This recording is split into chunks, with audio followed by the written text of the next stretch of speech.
Here is a comparison between CSFloat and Skinport.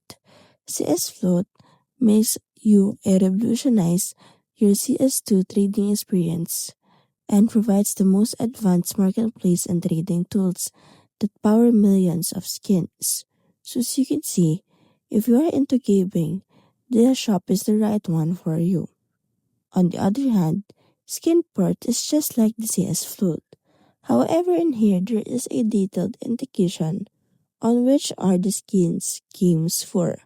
So you don't have to search manually because there are labels in each game that has. Now here's a table for a concise comparison.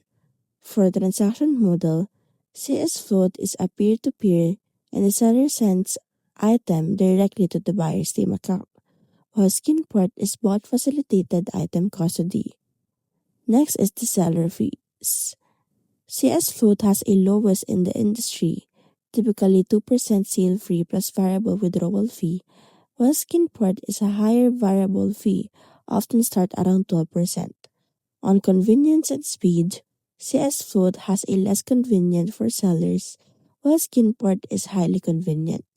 So, if you want to be having a more convenient option on buying skins, Skinport is the right one for you.